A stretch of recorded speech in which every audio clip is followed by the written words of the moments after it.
भारत माता की সমবেত অরণ্য প্রেমী ভদ্রমণ্ডলী, আপনাদের সকলকে অরণ্য সপ্তাহের শুভ সূচনা লগ্নে পশ্চিমবঙ্গ সরকারের পক্ষ থেকে আমাদের সকলের পক্ষ থেকে আন্তরিক শুভেচ্ছা এবং অভিনন্দন জ্ঞাপন করি। প্রথমেই বলে নিই, আমরা আমাদের আজকের কর্মসূচির যে মূল অংশ ছিল, অর্থাৎ প্রচার ট্যাবলো উদ্বোধন, বৃক্ষরোপণ এবং আমাদের অতি প্রিয় ছাত্রছাত্রীদের হাতে আমাদের ফলের চারা বা বৃক্ষ তুলে দিয়ে অনুষ্ঠানের সূচনা আমরা করেছি। আমাদের যেহেতু সচিবালয়ে একটি গুরুত্বপূর্ণ মিটিং রয়েছে, কৃষি, গ্রামোন্নয়ন, ভূমি, উদ্যান পালন ইত্যাদি বিষয় নিয়ে মাননীয় মন্ত্রী শিবরাজ সিং চৌহানজির, তাই সমস্ত মন্ত্রীরা যারা আছেন এবং মুখ্য সচিব সহ আধিকারিক যারা আছেন, তারা সকলে মিলে আমাকে দায়িত্ব দিলেন যে আপনি সরকারের পক্ষ থেকে এই অরণ্য সপ্তাহের বিষয়ে কিছু বলুন। আমি প্রথমেই এই দপ্তরের মাননীয় মন্ত্রী এবং অত্যন্ত দক্ষ একজন নেতৃত্ব, একাধিকবার বিধায়ক হয়েছেন, বিধানসভা যখন বসে আমার সঙ্গে উনি 5 বছর ছিলেন। প্রত্যেকটা বিধানসভা অধিবেশনে 1 নম্বর প্রশ্নকর্তার নাম হলো মনোজ ওরাও। তিনি আজকে এই দপ্তরের মন্ত্রী হয়েছেন। আমার বিশ্বাস তার নেতৃত্বে আমাদের ফরেস্ট ডিপার্টমেন্ট অনেক উচ্চতায় যাবে। তাই মনোজ ওরাওকে আমি অন্তর থেকে ধন্যবাদ এবং জোহার জানাবো। আমাদের মধ্যে বিধাননগরের বিধায়ক তথা রাজ্যের স্বাস্থ্য পরিবার কল্যাণ মন্ত্রী, অত্যন্ত কাজের মানুষ ডাক্তার শারদ মুখোপাধ্যায় রয়েছেন এই দপ্তরের রাজ্যমন্ত্রী, বাঁকুড়া জেলার অত্যন্ত পরিশ্রমী কৃষক পরিবার থেকে উঠে আসা, একেবারে মানুষের সঙ্গে থাকা একজন নেতা, রাজ্যমন্ত্রী দিবাকর ঘরামি, রাজ্যের মুখ্য সচিব দক্ষ আধিকারিক মনোজ আগরওয়াল এবং এই দপ্তরের প্রধান সচিব মনীষ জৈন সহ অন্যান্য আধিকারিক বৃন্দ, প্রেস মিডিয়ার বন্ধুরা, আপনারা জানেন যে আমাদের মাননীয় প্রধানমন্ত্রী নরেন্দ্র মোদীজি, তিনি বেশ কয়েক বছর ধরে ভারতবর্ষের শুধু উন্নয়ন নয়, বিকাশ আর বিরাসত নয়, তিনি অনেকগুলো সামাজিক ক্ষেত্রে বিপ্লব এনেছেন। তার মধ্যে অন্যতম স্বচ্ছ ভারত অভিযান, তার মধ্যে অন্যতম যোগা, তার মধ্যে অন্যতম খেলো ইন্ডিয়া, জোড়ো ইন্ডিয়া, তার মধ্যে অন্যতম নমামি গঙ্গা, তার সাথে মায়ের নামে একটি গাছ। আমি কালকে রাত্রে যখন শিবরাজ সিং চৌহানজি আসেন, তার সঙ্গে আমার দেখা হয়েছিল। আমি বললাম, কালকে কখন দেখা হবে? बोले शुभेंदु जी, मैं डेली काम शुरू करने के पहले एक पेड़ लगाता हूं। আমি বললাম, কাল তো আমাদের অরণ্য সপ্তাহ। বললো না, নেই নেই, मैं डेली लगाता हूं। বলে আমি আজকে নিউ সেক্রেটারিয়েট ক্যাম্পাসে একটি গাছ লাগিয়ে আমি সচিবালয়ে আসব। এই এক বিপ্লব। আমাদের রাজ্যে কংক্রিটের জঙ্গলে আমরা ভরে গেছি। বিল্ডিং প্ল্যান পাস করার সময়, বিভিন্ন প্রতিষ্ঠান তৈরির সময় সবাই আমরা লিখে দিচ্ছি পৌরসভা, কর্পোরেশন, জেলা পরিষদ, পঞ্চায়েতকে, যে 2/3 আমরা পরিকাঠামো বানাবো, ইনফ্রাস্ট্রাকচার বানাবো, 1/3 আমরা প্ল্যান্টেশন করব, কেউ মানে না।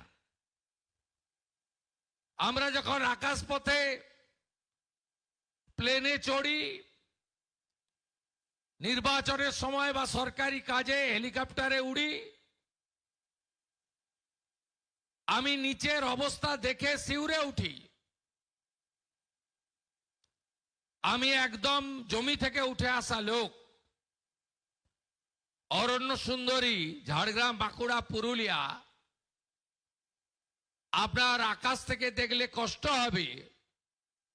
10 বছর আগে কি ঘন জঙ্গল ছিল, আজকে কি অবস্থা হয়েছে। হাসিমারা যাওয়ার পথে তরাই ডুয়ার্সের অবস্থা দেখলে, চালসার অবস্থা, জলদাপাড়ার অবস্থা দেখলে আমাদের সত্যি কষ্ট হয় যে ধ্বংস তো সব করে দিয়েছেন, কিন্তু এই গাছটাকেও ছাড়েননি। তাই ব্যাপক বনসৃজনের মধ্য দিয়ে আমাদের পশ্চিমবাংলার পরিবেশকে রক্ষা করতে হবে, অরণ্য সম্পদ তৈরি করতে হবে এবং আমাদের অরণ্য কেন্দ্রিক যে জীবজন্তু রয়েছে তাদের সঙ্গে আমাদের যে পরিবেশ বান্ধব বিষয়গুলি আবহমানকাল ধরে হয়ে এসেছে তাকে বাঁচাতে হবে। আমরা 5ই জুন বিশ্ব পরিবেশ দিবসে লক্ষ্যমাত্রা নির্ধারণ করেছিলাম মুখ্য সচিবের নেতৃত্বে যে এই বছর আমরা 7,20,00,000 গাছ লাগাবো।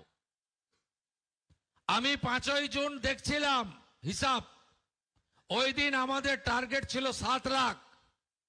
ওই একদিনে 9 লক্ষের বেশি গাছ লাগানো হয়েছে। আমি গতকাল রথযাত্রার প্রাক্কালে একটি অনুষ্ঠানে বলছিলাম মাননীয় ফরেস্টের সচিবকে যে 70টি বড় রথযাত্রার উৎসব হচ্ছে। পশ্চিমবঙ্গ সরকার তথ্য সংস্কৃতি দপ্তর, পুলিশ এবং হেলথের সাহায্যে সেবা ক্যাম্প করছে। সেখান থেকে গাছ বিতরণ করুন, ফলের গাছ দিন। তিনি আমাকে কথা দিয়েছেন। আমি পলিউশন কন্ট্রোল বোর্ডকে বলেছি আপনারা ব্যাপকভাবে নারকেল গাছ বিতরণ করুন যাতে বজ্রপাতের হাত থেকে অনেক এলাকাকে আমরা রক্ষা করতে পারি। তারাও রাজি হয়েছেন। আমি সরকারের বাইরে সামাজিক সংগঠন, শিল্প প্রতিষ্ঠান এবং বিভিন্ন প্রফিট মেকিং কনসার্ন, কালকে আইওসির আধিকারিকরা এসেছিলেন, তারা বললেন এই বছর আমরা 10 লাখ গাছ লাগাবো। শুধু গাছ লাগালে হবে না, আমি আমার পূর্ব অভিজ্ঞতা দিয়ে বলেছি, আমি হলদিয়া ডেভেলপমেন্ট অথরিটির চেয়ারম্যান ছিলাম। আমি গাছ লাগিয়ে 3 বছর মনিটরিং করতাম, তাতে অ্যাচিভমেন্ট আসতো 50%। 1000 গাছ লাগালে আলটিমেটলি 3 বছর পরে আমরা 500-550 গাছকে দাঁড় করাতে পারতাম। তাই শুধু গাছ লাগালে হবে না, মিনিমাম 2 বছর রক্ষণাবেক্ষণের দায়িত্ব সবাইকে নিতে হবে। আসুন দূষণমুক্ত পশ্চিমবঙ্গ, পরিবেশ বান্ধব পশ্চিমবঙ্গ, এই অপরূপ সবুজ অরণ্য সুন্দর পশ্চিমবঙ্গ আমরা গড়ে তুলি। আগামী 2রা অক্টোবর আমাদের কেন্দ্রীয় পরিবেশ মন্ত্রী আমাকে কথা দিয়েছেন বক্সারে আরেকটি প্রোগ্রাম হবে এবং আরো অনেক কর্মসূচি আমরা নেব যা ফরেস্ট ডিপার্টমেন্ট সম্পৃক্ত। আপনাদের সকলকে অভিনন্দন জানিয়ে এবারের অরণ্য সপ্তাহ অত্যন্ত আমাদের কাছে শুধু প্রাসঙ্গিক নয়, একটা ভালো সুখকর অভিজ্ঞতার মধ্য দিয়ে শেষ হবে। আমি আজকের এই অরণ্য সপ্তাহের সূচনা লগ্নে পশ্চিমবঙ্গ সরকারের পক্ষ থেকে এই রাজ্যের সমস্ত মানুষকে বলবো, উত্তরপ্রদেশের মুখ্যমন্ত্রী যদি বলতে পারেন আমি এই বর্ষে 26 কোটি গাছ লাগাবো, আমরা পশ্চিমবঙ্গ উত্তরপ্রদেশের মতো অত বড় রাজ্য নই, আমরাও কেন বলতে পারবো না, আমরাও 10 কোটি গাছ এই বর্ষে লাগাবো।